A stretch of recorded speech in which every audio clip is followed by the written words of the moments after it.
सकता है। और जो असेंबली का चुनाव है, मैं आज कह रहा हूं कि पहली बात तो 5 साल चलेगा नहीं, क्योंकि वसुंधरा जी बैठी बैठी सारा खेल कर रही है, कभी भी सरकार गिर सकती है। इसलिए मेरे किसान भाइयों, ए मेरे धरती पुत्रों, आप किसान के बेटे हो, मजबूत लोग हो, हमने आज धरती को चीर करके अनाज पैदा करते हो। मैं आपसे आग्रह करने के लिए आया हूं, अगर किसान जितना यहाँ बैठा है थोड़ा सा बीकानेर की तरफ ध्यान देना, क्योंकि जसरा सर आपके नजदीक, डूंगरगढ़ के गांव के नजदीक टोटल रिश्तेदारी के गांव है। यदि आप थोड़ी थोड़ी मदद करोगे तो मैं आज कह रहा हूं कि अगले चुनाव में इसी अर्जुन राम को 3 लाख से हरा के हम भेजने का काम करेंगे। ये कोई नेता नहीं है, ये नकली लोग हैं।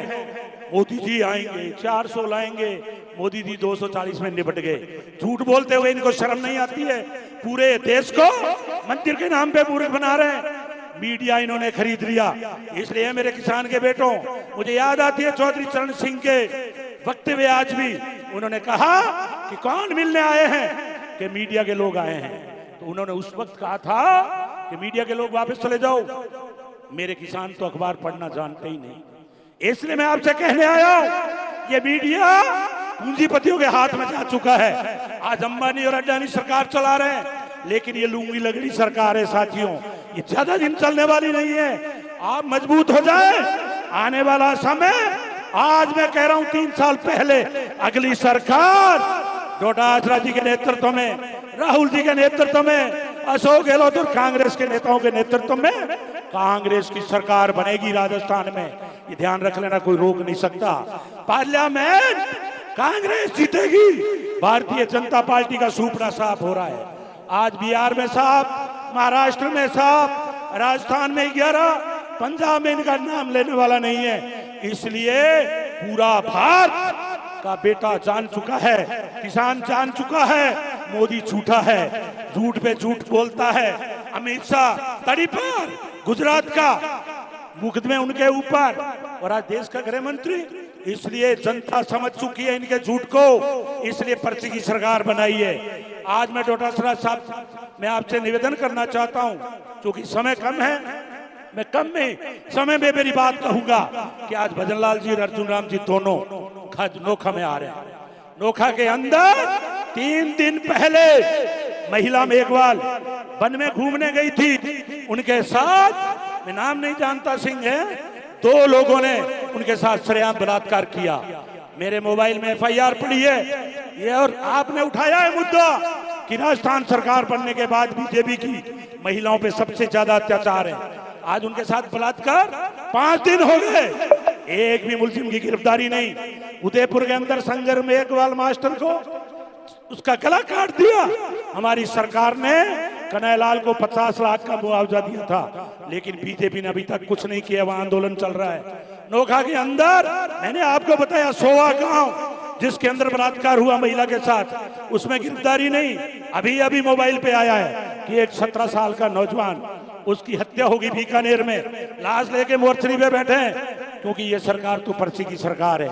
ये भजन लाल ये भजन गाता है और अर्जुन राम भी तंदूरा बजाता है मूर्ख बनाने के लिए। इसलिए मैं आपसे आग्रह करने आया हूं कि संघर्षशील लोग हो, हम उस पार्टी के सिपाही हैं जो पार्टी इस देश को आजादी दिलाने वाली पार्टी है, इस देश का विकास करने वाली पार्टी है। और आज जो देश में विकास दिख रहा है ये कांग्रेस की देन है। इसलिए साथियों, लंबी बात न कहते हुए मैं आपसे एक ही बात कह रहा हूं कि आप पहले जो बुढ़ानिया जी ने कहा, पंचायतों को जीतो, जिला परिषद जीतो, नगर पालिका जीतो, और उसके बाद आप असेंबली में लग जाएं, सरकार आप बनेगी। और जितना विकास अशोक गहलोत सरकार ने किया, चाहे वो सड़कों का मामला हो, चाहे स्कूल का हो, चाहे GSS का हो, चाहे रोड का हो, चाहे अंग्रेज स्कूल खोलने का मामला हो, चाहे नहरों का मामला हो, विकास के रिकॉर्ड तोड़ काम किए हैं। मैं भी खाजवारा में मंत्री था, हमने 3000 करोड़ के काम किए थे, और आज पार्लियामेंट में मैं लीड लेके आगे बढ़ा हूं। इसलिए साथियों, आप लोग गांव गांव में अभी से ही मोदी और अमित शाह की पोल खोलो, इस भजन मंडली की इनकी पोल खोलो। आने वाले समय में कांग्रेस की सरकार बनेगी और हमारे नेता असेंबली में लड़ेंगे, पार्लियामेंट में लड़ेंगे, बीजेपी की पोल खोलेंगे। अगर आप सहमत हो कि इनसे कंधे से कंधा मिला के हम लड़ेंगे, 3 साल आंदोलन करेंगे। और मैं मेरे नेताओं को भरोसा दिलाना चाहता हूं, पार्लियामेंट और संसद को आप गर्म रखो, धरती को हम गर्म रखेंगे, आंदोलन करेंगे। अगर सहमत हो तो हाथ खड़े करके सब समर्थन कर दो। कांग्रेस पार्टी नारा धीरे है, किसान एकता जिंदाबाद, हमारी एकता जिंदाबाद। प्रजातंत्र में तानाशाही नहीं चलेगी, नहीं चलेगी प्रजातंत्र में तानाशाही। बहुत बहुत धन्यवाद। धन्यवाद मंत्री महोदय। संबोधन के अगले क्रम में हम सबके लाडले